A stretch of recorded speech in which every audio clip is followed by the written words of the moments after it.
right, good afternoon. I am Dr. Rob Willman, principal at Floyd Central High School, and welcome, friends, parents, and inductees to the 2020 National Honor Society spring, it would be spring, and fall induction. As this celebration is typically not a long one, I'll attempt to be brief, but want to be sure I thank and congratulate all the right people, as well as perhaps say something worth remembering. I must confess to those of you who have attended this ceremony maybe in 2018 or maybe even earlier, which I refer to as NHS groupies, that my upcoming comments and many of the traditions are going to seem quite familiar. My message to the NHS has been pretty consistent. That said, there are going to be a few things different about this ceremony, and of course, what's not different in 2020. First, we'll not have student speakers. In years past, the outgoing officers spoke about the 4 pillars of National Honor Society.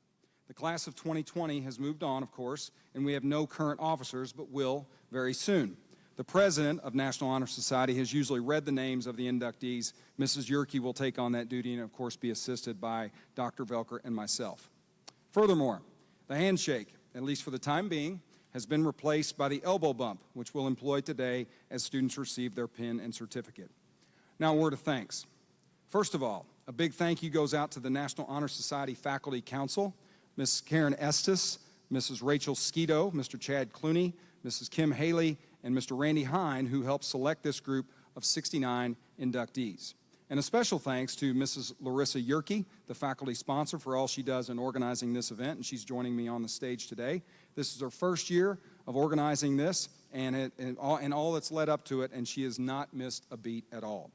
Thanks to the maintenance crew for getting things together for today. This current setting is not our usual venue. And thank you to Mr. Shaw and his staff at WNAS for live streaming this event. You can also view it using the event link that I sent out earlier this week. Most of all, congratulations to the inductees themselves as well as their families. This is a milestone worthy of great pride and celebration. Inductees of 2020, with your new label as a National Honor Society member, you will have new and higher expectations heaped upon you. Your past performance and proven abilities have told us that you have excelled, and with that, fair or not, people will look at you differently and expect more. That is what the late Freddie Mercury would call pressure.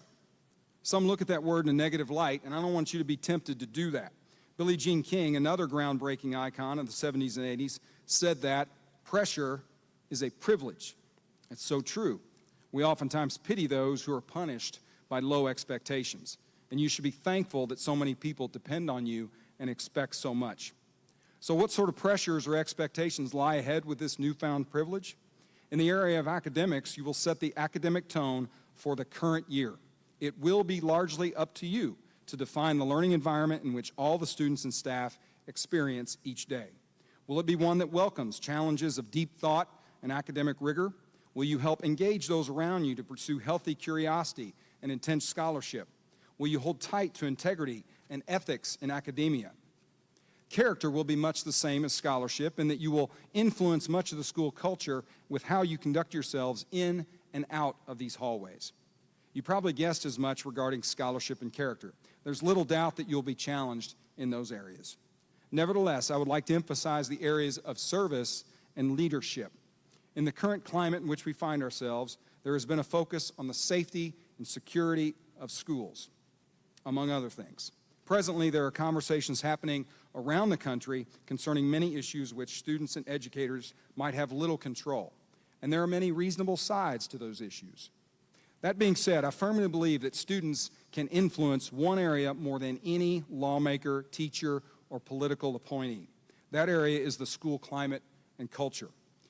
Is our school not only a tolerant one, but a welcoming one? Are we able, as a school community, to embrace those who need it the most? For in our society, we tend to love those most who need it the least. We sometimes deflect or criticize those who need that love the most. It is in this area that we need you, the new inductees of the National Honor Society. Now, in saying that, I don't mean to abdicate my responsibility as a school leader. My point is to highlight the effect, great effect, that student leadership has on an institution. It is truly in this area that I hear the words of my late father after he gave me the keys to a green 1982 Chevy Malibu, which my friends affectionately, and this is true, my friends refer to as the Ranger Robmobile. He said, "Rob, return that car better than you found it." And the same could be said for this school in your senior year. You now have the keys to FC. Leave it better than ever. And with that, I would like to welcome our guest speaker for this afternoon, Mr. Chris Lane. He is the current prosecutor in Floyd County after being selected to succeed longtime prosecutor Keith Henderson in August of this year. Prior to becoming prosecutor, Chris was chief deputy prosecutor starting in 2017 and worked in the Floyd County Prosecutor's Office from 2005 until 2009. He is a graduate from Indiana University and from Capital University Law School in 2003. Welcome to the podium, our guest speaker, Mr. Chris Lane.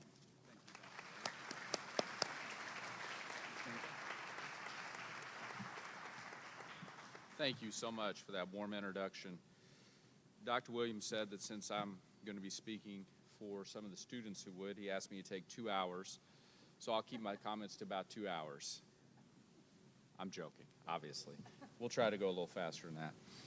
It's an honor to be here, and I have something to tell you. I graduated from New Albany High School in 1990, and one of my goals was to be a national honors student, and I didn't make it.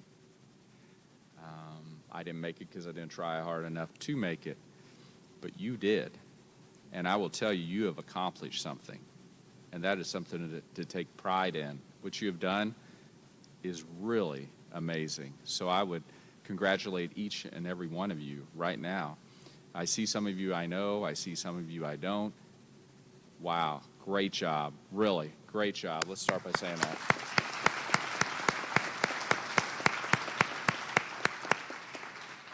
Well, I want to thank Dr. William, Ms. Yerke for this great honor. I'll try to keep it short. There are 4 values, Ms. Yerke told me, that are foundational for the National Honor Society.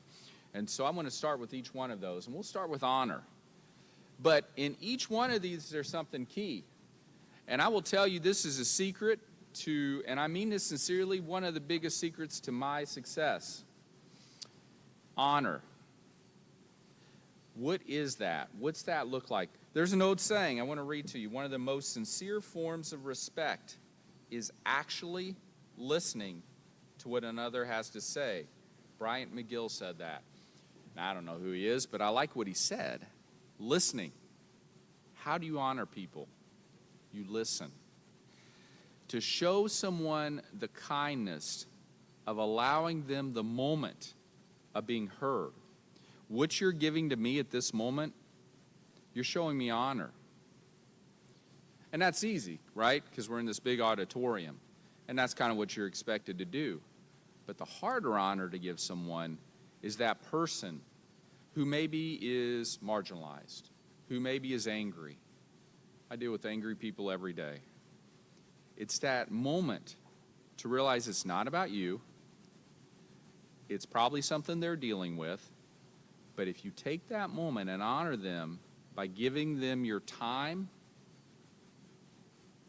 that will change everything, because it's one of the most sincerest things you can do. And not just listening. We all hear about that, don't we? We hear about listening all the time. What? You're listening to me. But maybe in your head you're thinking about, in about 30 minutes, the Colts game's on, and I really want to watch the Colts play the Jets. Or maybe you're thinking, I got some homework that I need to do. Or maybe you're thinking, I got to get to work. See, that's not really listening, is it? Listening is giving your entire being to that moment, to really concentrate on what's being said. And that's how you can truly honor someone. Because if you really listen, they'll tell you everything you want to know. You'll learn secrets about them, struggles, victories, that you will never hear if you just brush by them. So honor someone by listening to them. Second, and this is what Ms. Yerke sent me also, service. Service is one of the pillars of which you've been called to. Now, we all hear about service all the time, but again, I'm going to go through that common refrain I just said. Listening. The most basic of all human needs is the need to be understood and to understand. The best way to understand people is to listen to them. That is the key to everything. You can serve someone by taking the time to hear their story. And you've all got them. Each one of you has an individual story of how you made it here. You have overcome things that I couldn't dream of. And I would never know that. And I probably never will know it because I'll never have the opportunity to hear it. But there's someone out there, if you take the time, that will tell you that story. They will tell you what they have overcome. And I will use a personal reference in my life. We were blessed about 3 years ago to adopt a little girl named Lily from China. The pride of our family. All her siblings, she's their favorite. But she's overcome things that someday we hope she'll be able to tell that none of us probably have overcome. I use that as an example because that's not my story. That'll be her story. But each one of you got a story. But more importantly, in some ways, other people have stories. Taking the time to listen to that story, not always needing to tell yours, will give them something, will serve them in ways you couldn't dream of. Now the third one, character. Character. We hear it all the time, don't we? We hear about character all the time. But I always like this. And I'll say this, my mentor, Keith Henderson, I've known Keith for about 20 years, always talked about one of the most powerful things you can do is do nothing. It's the absence of exerting your power. It's the moment you show grace. Maybe sometimes when people don't deserve it. That's power. And that's character. And silence is a source of great strength. And sometimes that character requires you have deeply held beliefs and passions. We all do. You know you're right in those things. But sometimes you're called to put that aside. Your character has to step up, and you have to listen.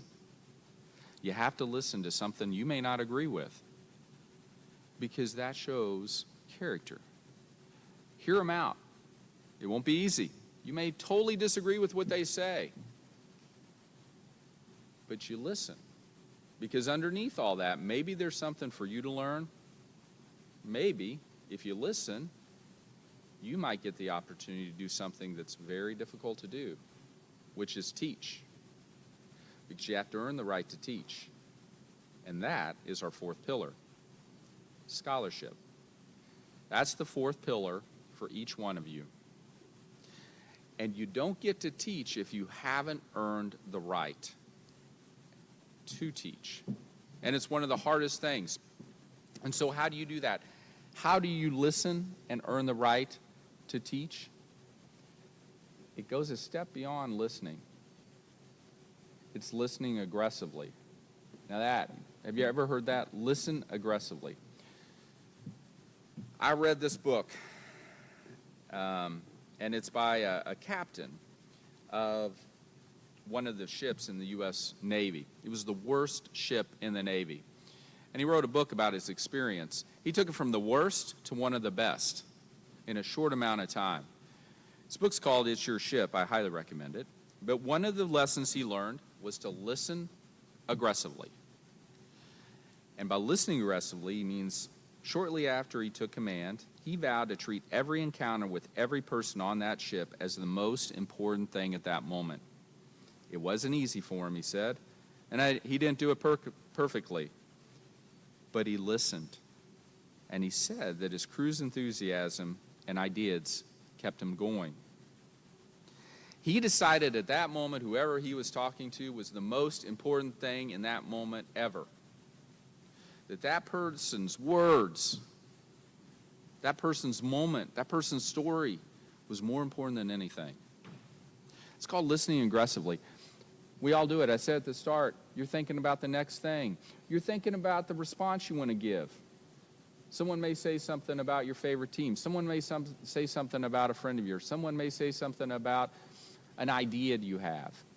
And you're formulating your response. Ooh, I don't agree with that because of, or I agree with that because of, instead of listening aggressively. Making that the most important moment That is it. Listen aggressively to what's going on around you. Listen to that person. Look them in the eye and give them that respect of that moment. Listening is the most important tool you'll find for your success. And I tell you, I've had many failures. I've been blessed with some successes. But the listening part of it helps me to learn so I don't repeat the same failures. So I encourage you. You will not always be the smartest person in the room. There will sometimes be someone smarter. And it may not reflect itself in the ways you think, because the lessons they've learned will be lessons you can learn without having to make the same mistakes if you listen. I am so thankful for this opportunity to talk to you. Dr. William, thank you very much. I'll turn it back over to Dr. William. Thank you very much, and congratulations to each and every one of you. Good job.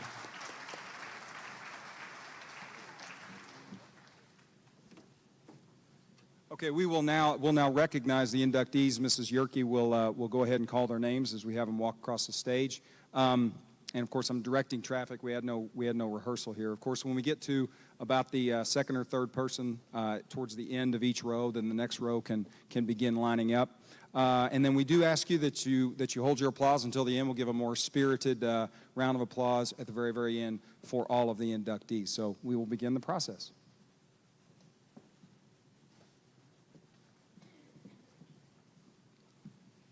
Actually, before I call you up, I would like for you all to recite the pledge of the National Honor Society with me. So if everyone would stand.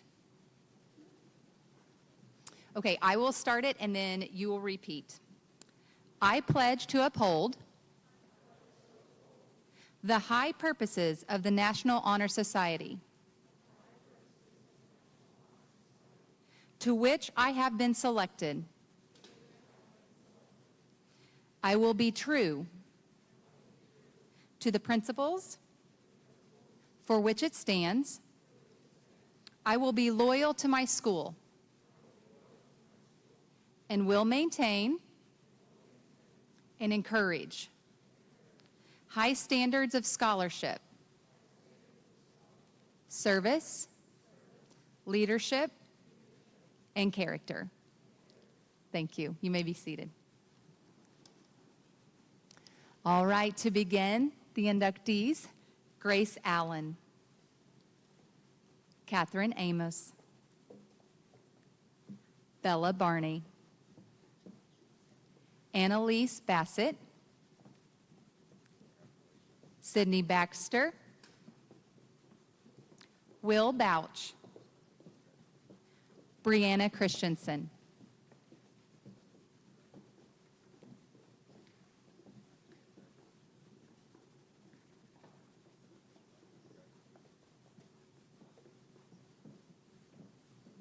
Natalie Clare, Elena Clark, Anna Cobb, Mia Compton, Carmen Capelli, Gabriel Cora, Kelsey Coronel, Brendan Cox, Jade Coxon, Wyatt Crane, Spencer Dedat, David Dingman, Ann Driggs, Ashton Dukes.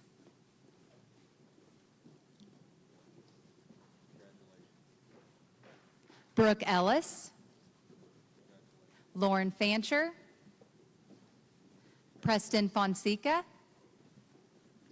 Sophie Gassaway, Keaton Gibson, Hunter Griffin, Shelby Harden.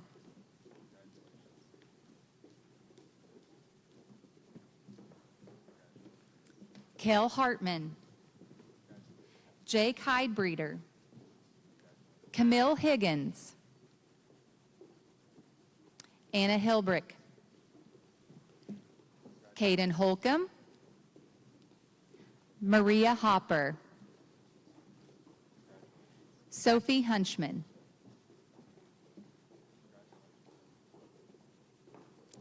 Kai Johnson, Philip LaFollette, Grace Lammert,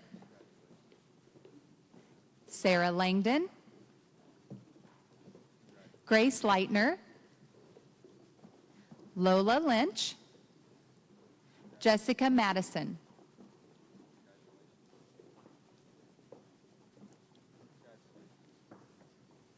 Hunter Marlowe, Emery McFerrin,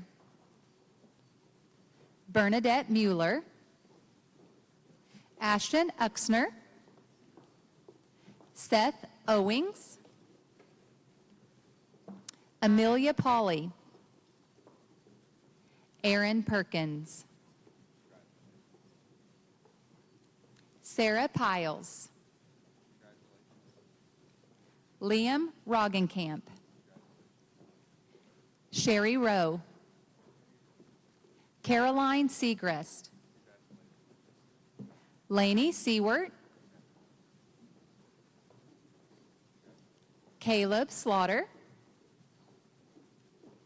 Casey Sorg,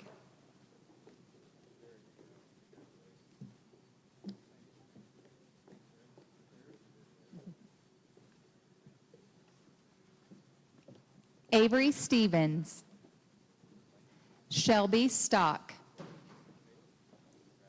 Isabella Stumler, Grace Sewer, Abby Taylor, Grace Thrasher, Maggie Tilquist,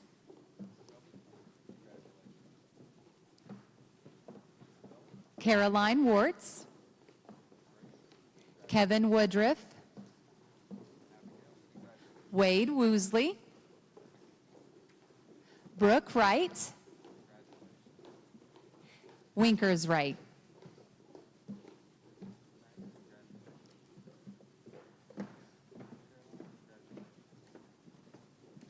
Are you sure you're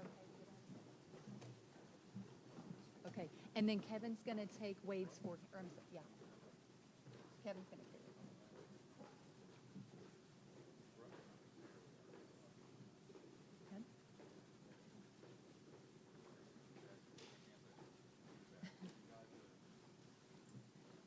Congratulations, inductees.